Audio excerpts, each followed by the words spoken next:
আজ করব মোরলা মাছের ভাপা। তো মোরলা মাছটাকে কেটে পরিষ্কার করে নিয়েছি। তো মোরলা মাছের ভাপাটা করব আমি পেঁয়াজ কলি দিয়ে। তো পেঁয়াজ কলির যে সরু দিকটা আছে সেই দিকটা নিয়েছি। এখন আমি একটু এগুলোকে কেটে নেব। সব কিছু কেটে রেডি করে নিলাম। নিয়েছি পেঁয়াজ কলিটা এরকম করে কেটে নিলাম। সেই সাথে খুব একটা ছোট একটা টমেটো খুব ঝিরিঝিরি করে কেটে নিয়েছি। যেহেতু পেঁয়াজ কলি দিয়ে করব সেই জন্য পেঁয়াজটা খুব সামান্য নিয়েছি, ছোট্ট একটা পেঁয়াজ দিলাম।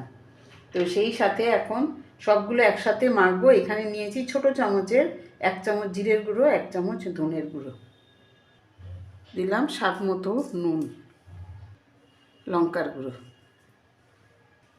হলুদ গুঁড়ো, ধনেপাতা কুচি, দেব খানিকটা সর্ষের তেল, কয়েক কোয়া রসুন, ভালো করে মেখে নেব।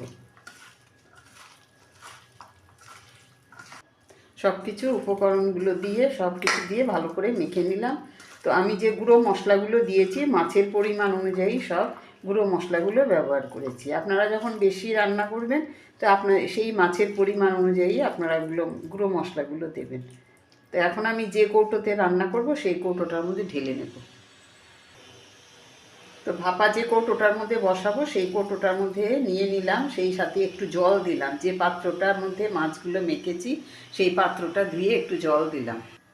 উপর থেকে আরও খানিকটা কাঁচা তেল দেব।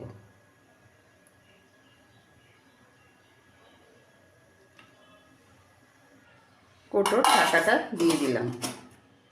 তো ভাপাটা করার জন্য আমি এখানে খানিকটা বালি আমি গরম করে নিয়েছি। অনেকক্ষণ আগে এটা গরম করতে দিয়েছিলাম। তো এখন আমি এটাকে ভাপাতে বসিয়ে দিলাম। এটা আমি ভাপাবো 30 মিনিটের জন্য। 30 মিনিট পরে আমি আবার ফিরে আসছি। তো ভাপাতে বসিয়ে দিলাম। আমার একটা কথা মিস হয়ে গেছে। আমি যখন বালিতে ভাপাই সেই তার আধ ঘন্টা আগে বালিটাকে আমি ভালো করে গরম করে নিই। গরম করে যখন আমি এটা বসাই তারপরে গ্যাসের ফ্লেমটাকে আমি লো করে দিই। এখন আমি 30 মিনিটের জন্য এটাকে হতে দেব। 30 মিনিট পরে আমি ঘুরে এলাম। এখন আমি এটাকে নামিয়ে নেব। তো নামিয়ে নিলাম। ভাপা কমপ্লিট, মোরলা মাছের ভাপা। কত সুন্দর কালার এসছে। তো আজ এই পর্যন্তই। আবার নেক্সট কোনো রেসিপি নিয়ে কথা হবে।